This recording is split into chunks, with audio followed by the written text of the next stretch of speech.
everyone, I am Kishore कार्सिक and welcome back to Students Helpline Center channel।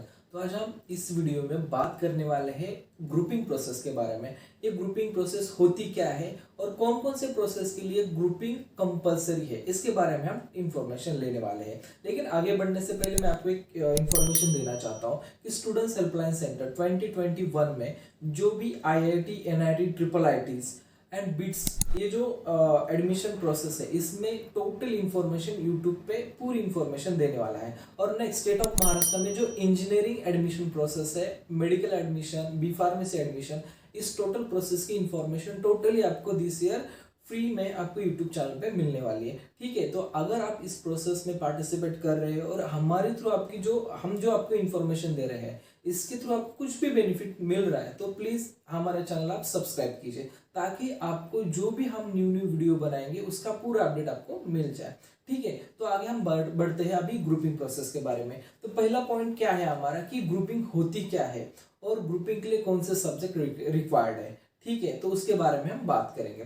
तो grouping यानी कि जो आप जिस ग्रुप में, जैसे कि PCM group and PC group, अगर आप इंजीनियरिंग प्रोसेस के लिए जाना चाहते हैं तो आपको PCM ग्रुप कंपलसरी लगने वाला है। अगर आप medical process, B pharmacy process में जाने वाले हैं तो आपको PCB प्रोसेस मतलब ग्रुपिंग लगने वाली है। ठीक है, जैसे कि मैंने कहा कि PCM जो है वो इंजीनियरिंग एंड आर्किटेक्चर को, ये दोनों भी प्रोसेस को आपको लगने वाली है।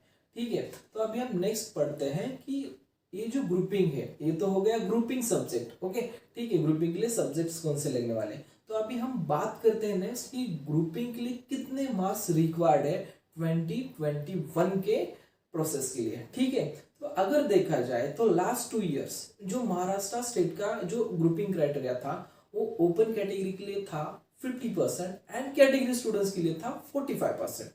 ठीक है, तो 50% यानी कि कितने मार्क्स, अगर देखा जाए तो 50% यानी कि आपके 150 मार्क्स एंड 45% यानी कि आपके 135 मार्क्स।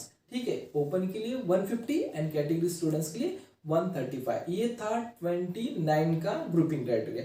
लेकिन गवर्नमेंट ने लास्ट ईयर यानी कि कोविड पैंडेमिक की वजह से गवर्नमेंट ने क्राइटेरिया चेंज किया, ग्रुपिंग क्राइटेरिया चेंज किया। इसमें ग्रुपिंग क्राइटेरिया उन्होंने क्या किया है कि अगर देखा जाए तो ओपन कैटेगरी के लिए उन्होंने ग्रुपिंग क्राइटेरिया 45% किया है, जो कि 90 में था वो कैटेगरी स्टूडेंट्स के लिए। लेकिन दिस ईयर यानी कि 2020 में एंड 2021 में उन्होंने जो क्राइटेरिया है वो ओपन के लिए 45% एंड कैटेगरी स्टूडेंट्स के लिए 40% क्राइटेरिया उन्होंने किया है। तो देखा जाए तो 45% मतलब कितने मार्क्स, अगर 45% का अगर आपने देखा तो 45% मतलब आपको 135 मार्क्स यानी कि 45%। ठीक है, एंड 40% मार्क्स यानी कि कितने मार्क्स, आपको 120 मार्क्स यानी कि आपके 40% मार्क्स। ओके, ठीक है, अगर कैटेगरी स्टूडेंट्स रहा तो उसको अगर 120 मार्क्स रहे तो वो कैंडिडेट एलिजिबल है फर्दर इंजीनियरिंग एडमिशन प्रोसेस में।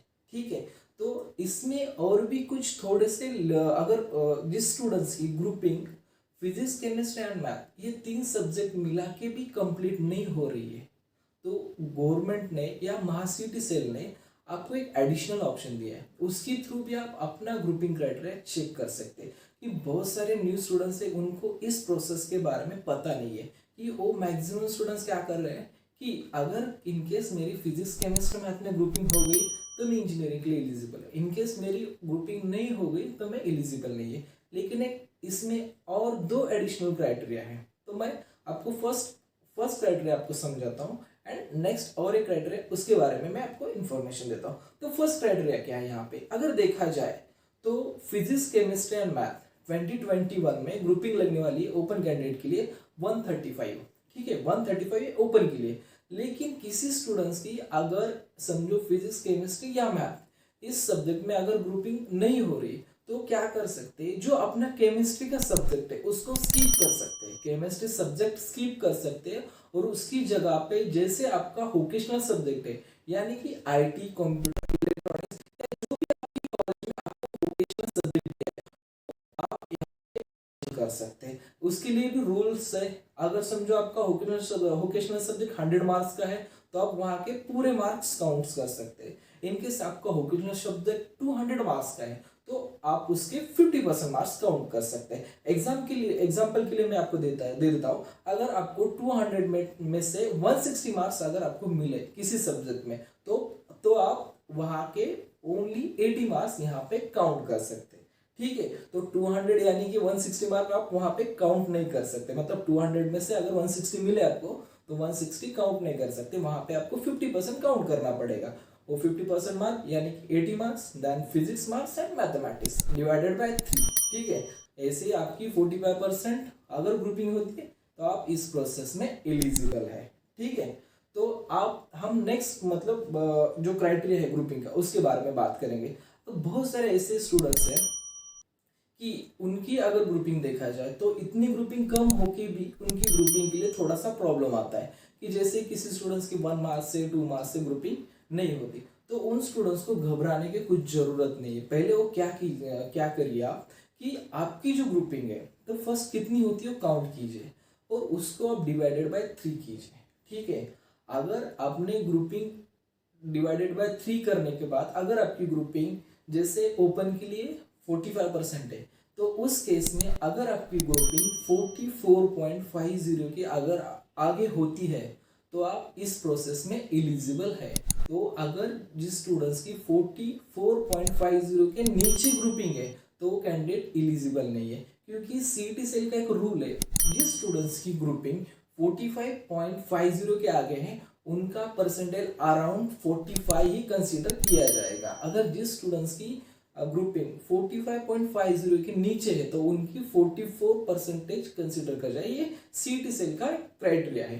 ठीक है, तो ये ओपन एंड कैटेगरी के लिए ग्रुपिंग क्राइटेरिया जैसे मैंने कहा कि 135 ओपन एंड कास्ट के लिए 120। तो अगर कास्ट के लिए देखा जाए तो वहां पे 119 का स्टूडेंट्स भी एलिजिबल है इस प्रोसेस में। उनको भी सेम करना है प्रोसेस में, अपने सब्जेक्ट्स के मार्क्स डिवाइडेड बाय 3। उनका अगर 40.50 के आगे रहा तो स्टूडेंट्स एलिजिबल है, इनकेस उसका नीचे रहा तो वो नॉट एलिजिबल है दिस प्रोसेस में। ठीक है, तो ये रहा इंजीनियरिंग प्रोसेस के बारे में पूरी जो ग्रुपिंग प्रोसेस यहाँ पे रिक्वायर्ड क्राइटेरिया उसके बारे में इंफॉर्मेशन। तो आगे आपको बी फार्म मेडिकल जो ग्रुपिंग क्राइटेरिया है उसके बारे में भी हम आगे वीडियो में बताने वाले हैं। ठीक है, तो आगे जिस स्टूडेंट्स का जनरल सब्जेक्ट है या पीसीबी सब्जेक्ट है उस स्टूडेंट्स को इन्फॉर्मेशन लेनी है तो नेक्स्ट वीडियो भी आप वॉच कर सकते हैं।